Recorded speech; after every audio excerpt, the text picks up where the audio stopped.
The Chicago Blackhawks fall to the Boston Bruins 4-3 in overtime in their second game of the season in what was an absolute barn burner of a game. So fun to watch, super physical, back and forth. Goal for you guys, goal for us, goal for you guys, goal for us. I'm going to be honest with you guys. If the next 80 games are like that, I'll take it. You can sign me up for 82 losses if every single game is like that. I'm not kidding. Give me Gavin McKenna, 82 losses, just like that one. Just like that one, I'll take it. Before I get into the game or start breaking anything down, I do want to acknowledge the stream tonight. It was, or I should say lack thereof. It was brutal. I apologize. I appreciate you guys so much, everybody that was in there and was just hanging out, even after my camera died for the second time, and we were just chilling, and I was just commentating over the game. I appreciate you guys. Saturday is going to be my get-right spot. It's the home opener against the Montreal Canadiens. I am going to be streaming, and it's going to not be bad like it was tonight. I couldn't catch a break tonight. CHSN screwing me. CHSN is so dog shit. It's insane. It doesn't matter if I'm on my computer or on my phone or on my TV. It just...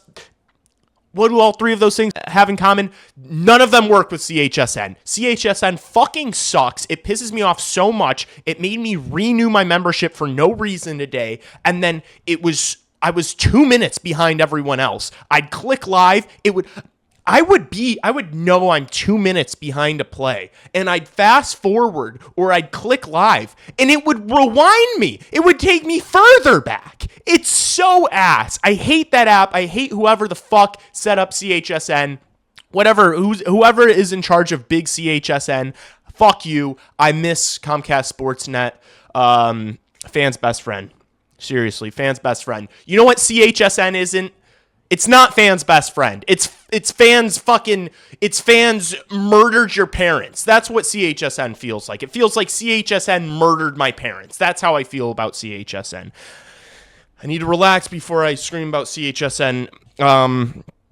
Where do I even get into this game? Nikita Zadorov, someone should have taken their stick and beaten it, like smashed it over that guy's face. Like, he's already got scars on his face. He's the scariest. I've seen him in real life. He's the scariest motherfucker in the world. Someone should have taken their stick and broken it over his face. He was an absolute problem tonight. He gave the Blackhawks so many issues, even though he literally turned the puck over on the Bedard goal, which I'll get to in a bit. He was such a problem. I mean, that third period, and the refs tonight, fuck the refs. The refs were, what was that about? The refs tonight were terrible. There's that weird call on Foligno, and then Boston gets the 5-on-3, which they convert on. The Nazar trip penalty on Pasternak, I thought was Charmin soft. And then the play with whatever it was, like 5-10 minutes left, that kerfuffle around the net where Bedard was in there. Everyone was in there. It was Teravainen, Bedard, Levshinov, Nazar. So, oh my God, this guy Zadorov, like, cross-checks Nazar after the play, bumps him, and then Nazar bumps into, like, Zacha or someone, and then Zacha turns around and starts fighting guys. Nazar didn't do anything. He got shoved, and then Nazar gets a call, and Levshinov gets a call. How are those guys getting penalties there? The commentary team was like trying to rationalize it and trying to show the replay. Where were the penalties? These home ice advantage refs in Boston, obviously like longtime Bostonians, must be from Southie with fucking hey, hand me my sandwich. How you like them apples? We got fucking cast members of The Departed are reffing this game, all right? The guys from The Departed were the fucking refs tonight. I mean, it was insane.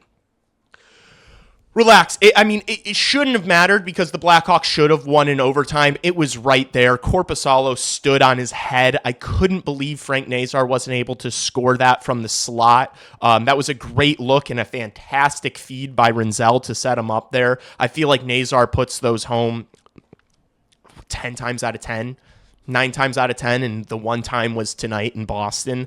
And then right after that, Bedard gets in all alone. He was exhausted, but gets in all alone, and Korpisalo makes a great glove save on the breakaway. And then we'll just stick in overtime. The goal for who even scored it? It was Fraser Minton. Nikita Zadorov, again, in the corner. He duct tapes Burakovsky against the boards, completely ties him up, which fine. Then Ryan Donato skates into the corner for, I don't know why, and then he fell. Nikita Zadorov took 2 players completely out of the play in a 3-on-3 situation. That's bad.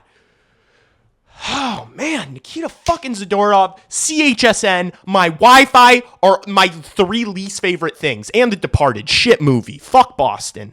Man, they should have won that game. It's fine. It was a good game. Gosh, they battled, man.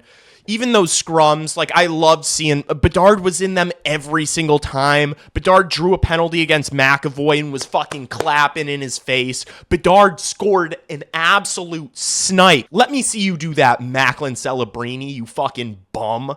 Gosh, Bedard was so good tonight, man, and he's so fast.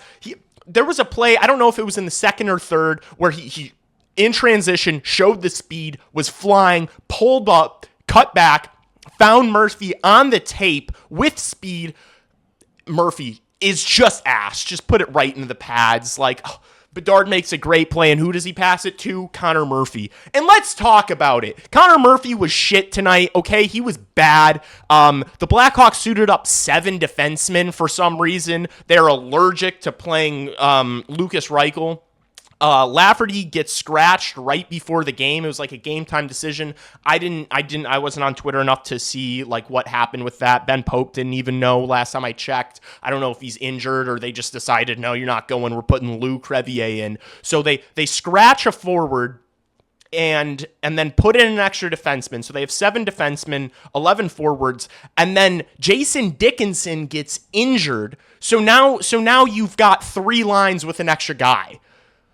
Maybe we should have played Lucas Reichel. Maybe. I don't know. I mean, I guess we're just going to have him rot in the press box until he's literally a carcass and then trade him for a fucking Geek Bar. We're going to trade Lucas Reichel for a Geek Bar after he's a health bomb for the first 20 games of the season. Trade him for a fucking Geek Bar, and then we're going to be like, yeah, we may or may not have used a first-round pick on that kid and got a fucking Geek Bar for him. But I digress. What was I talking about? Connor Murphy. Connor Murphy was shit.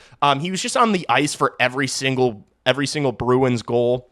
There were a couple plays. I already mentioned the play where Bedard made probably his best pass of the game to Connor Murphy, found it on his tape, couldn't do anything with it. Then there was also a play where it was a 3-on-2. Murphy had the puck, and it was with Colton Dock. This was where the scrum came from. Colton Dock and Bedard were skating ahead of him because Connor Murphy's slow as shit and old enough to be my dad. Connor Murphy holds onto the puck instead of passing it, takes forever for the play to develop, and then ends up just throwing it at the net, which it kind of worked out because Colton Dock got a second, he got a second chance opportunity, kind of, but then just got attacked by Nikita Zadorov. Look, man. Look, I cannot see Connor Murphy and Matt Grzelcyk on the ice together for another minute for the rest of the season. I can't do it. This was why I made a video about Matt Grzelcyk, the PTO. This is why I was complaining so much when he got signed on social media because of this. Grzelcyk, again, I don't remember if it was the first goal, I think. Soderblom makes a save, and then Grzelcyk, it just gets lost in his feet. And then who capital? That was the Lindholm goal for Boston. Just in Grzelcyk's feet, smoking God knows what, gives Levshinov a dash because he can't get the puck out. I'm going to pull my hair out. If I know we've got these young defensemen that are all battling to get into the lineup, but meanwhile, we show preferential treatment to these veterans who also suck. We're not playing Allen, EDM, or Korchinski at the NHL level right now because they're not good enough yet, because they're bad and they're not good enough. And then we're playing these fucking veterans who suck.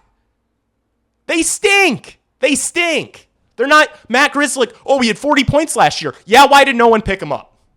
Why did no one pick up Matt Grzelcyk? If he's so good, if he's, such a prolific puck-moving defenseman, a great, power play quarterback. Hey, dummies, you got Levshinov and Rinzel. He's not going to be on your power play. Is he good defensively? No, he's ass defensively. So then why'd we sign him? I don't know. Kyle Davidson, why did you sign Matt Grzelcyk? It makes no sense. It's going to be so frustrating this year. Matt Grzelcyk's probably a great guy. It's such a shame that he has to catch these strays like this. It's just like, dude, it doesn't make any sense for the Chicago Blackhawks to be playing Connor Murphy and Matt Grzelcyk out on the ice together at the same time. Because it's like, you need the veteran presence or the veteran leadership or, that calmness out on the ice. Why are they playing together then? Why are they, like, does Connor Murphy need a veteran presence next to him to calm him down so you play Matt Grzelcyk? Like, why are they out there? Like, if they're not going to play, if you're not going to pair them with young defensemen, what's the point of even playing them at all? Because they stink. You can't tell me that Nolan Allen couldn't do the job that Matt Grzelcyk and Connor Murphy did today, which was just BS for 60 minutes. You can't tell me they couldn't have done that. Like, if the job is, okay, go out there and be responsible for 2 or 3 goals tonight and botch a couple shots, I could do that. Put me in to do that. Like it's not like Murphy or Grzelcyk are doing jobs that these young players couldn't. Like if it's just so that you can keep these young players in the minors for more time so that their confidence doesn't get shot, that's fine. But also, I don't buy that at all, because how do you think Kevin Korchinski's confidence is at right now? Like is he really going to, as a 19-year-old, play a full season in the NHL and then proceed to play 2 years in the minors? Like, what is that? Don't tell me about confidence. Oh, he's going to grow his confidence in the AHL? No, I think seeing all these guys that he came up with, that he got drafted with, playing at the NHL level, and then him being in Rockford, I think that's not good for his confidence. So fuck out of here, man. Play the young guys. It's trash, man. If I have to deal with the whole 82 of fucking Grzelcyk and Connor Murphy, I'm gonna pull my fucking teeth out. You know who got the start tonight and scored? Louis Crevier. Play him on the third pairing right side. I said it on one of my first vids. I made a video about what I want the lineup to be for opening day. Play Louis Crevier. Play Louis Crevier on the right side. Go Rinzel and Vlasic. It was great to have Vlasic tonight, finally. Vlasic and Rinzel. Levshinov, Kaiser, who looked, by the way, tonight, looked great. Eye tests, they were great. Let me see their stats. Nice. Nice. 23 minutes for Wyatt Kaiser. How good is Wyatt Kaiser? I was saying it on stream. I said it like 3 times on stream. How good is Wyatt Kaiser, man? That guy is special. I think he's going to be an amazing defenseman. He's like the best kept secret we have. Frank Nazar's starting to break out. I think we're going to have Kaiser under wraps for a while before the league finds out. Everybody, when they talk about the young Blackhawks defensemen, they're like Vlasic, Levshinov, Rinzel, and Korchinski, and maybe Korchinski. Maybe Korchinski's ass. Wyatt Kaiser is fucking a dog. Whoa! What did I just say, man? Oh my gosh. Rewind. Wyatt Kaiser is a dog. And I love the way he skates. He's a phenomenal skater. He was being so disruptive today in the defensive zone. There was a play on stream where he just took the puck off Pasternak, and I was like, oh my gosh, this guy's going to be such a dog. He's not the biggest guy in the world, but he uses his body so well. Like, he gets his body in front of guys and make guys have to go through him to get the puck. And then in the offensive zone, he's just able to skate along that blue line so well and keep plays alive and keep pucks in the offensive zone. I am such a big fan of Wyatt Kaiser, and I'm going to glaze him every single game that I see him do well. Sam Rinzel was fine. I mean, dude, Wyatt Kaiser played the most minutes of all defensemen, including Sam Rinzel. Sam Rinzel was fine. He got absolutely ran over by Nikita Zadorov. Again, I'm talking about Nikita Zadorov, this criminal. Somebody just drive a fucking stick through his head, man. No, Rinzel was solid tonight. Same thing as like the first game. He has a couple of bad plays where you're like, trying to force it. But overall, he set up a couple of decent plays, especially in overtime. Dude, the Chicago Blackhawks are going to be so good in overtime with Nazar, Bedard, and Rinzel. I mean, like now. Like, I'm not even talking about in the future. Like, those three out there together is so nasty. You just have to win the draw, which is why Nick Foligno starts the overtime. Still having trouble winning draws, this team, especially in the offensive zone, especially when they're on the power play. The power play stunk tonight. I don't even know how many opportunities they had. I'm going to guess 0 for 3. I was correct. Yes, 0 for 3. Look, the entries stink. They can't win the draw in the offensive zone to even set up, at the start of the power play. They lose the draw. The puck gets out of the zone. Then they struggle to get the puck in the zone for the next minute. And then all of a sudden the second unit's out. They got to figure that out. I don't know if it's, having someone else take the draws or, you can mix something up on the entries. The entries can change. I don't know why they do the same fucking thing. Rinzel carries, drop it for Bedard on the slingshot, pass it one time to Teravainen, and then hope Bedard does something miraculous to get you in the zone and set up. It's not worked. It works maybe 15% of the time. Stop doing it. Do something different. I like the personnel on that unit, but the entries fucking suck. They haven't been able to get set up whatsoever, so we don't even know what they're capable of. Did you guys see Connor Bedard's one-timer tonight? Imagine when they're set up and they can just feed him open looks in his office where Ovi likes to hang out, just ripping those one-timers. It'll be beautiful, but they just can't even get set up in the fucking zone. They can't cycle the puck, let alone pass it to Bedard with open space. They got to do something about the power plays. It's not going to cut it. It's going to keep them from having any sort of success this year. Connor Bedard, phenomenal tonight. I mean, he looked like a superstar. He did. He looked so much faster. He had a couple of sweet feeds to guys. That one to Murphy that I mentioned. There's another one that I can't think of. It's just every time you get him the puck, he's dangerous. And now he's got that speed to where you're like, yeah, this is the guy we want carrying the puck up the ice. Like last year, it was kind of like, he doesn't have the speed. He can't create any separation. It's almost like you're hoping he gets on the puck in the offensive zone by someone else doing the dirty work and carrying it up the ice. But now it's like he can be the trigger man. Like he can carry the puck up, and it's such a positive. I thought the second line again tonight was the best line. Nazar wasn't Nazar's best game, and he still had a point and 4 shots. Just wasn't able to score, but I do still think that second line is our best line. I think that the mashup that Jeff Blashill should be using is put that second line out against other teams' first lines every night. That should be the first line. Nazar, Bertuzzi, Teravainen should be the Chicago Blackhawks first line that you roll out there against the other team's top line. They're the most solid defensively. They maintain possession of the puck the longest. Give them the toughest matchup, and then give whoever you're going to shuffle on Bedard's wings. Fucking hell, already. Second game in, we're already getting a shuffle, which, by the way, I do like Colton Dach up there. I said that I wanted to see Colton Dach up there in the last postgame, so, I mean, that happened quick. But still, the revolving door, holy shit, is it ever going to stop for Connor Bedard? Either way, put Connor Bedard and whoever else you're throwing out on his fucking line as the second line. Have them against better matchups. Don't put Bedard out against the Pasternak line. Put Nazar out against the Pasternak line. Simple as that. That's what I'd like to see. Probably won't happen. But yeah, what a game, man. What a battle. Jason Dickinson leaves halfway or more than halfway through the game, which hurt. You only had 11 forwards out there. Good thing. It's not like they have a forward in the press box that's German and is pretty good offensively and could really use some ice time. It's not like that. It's a good thing we played with 7 defensemen tonight. Like,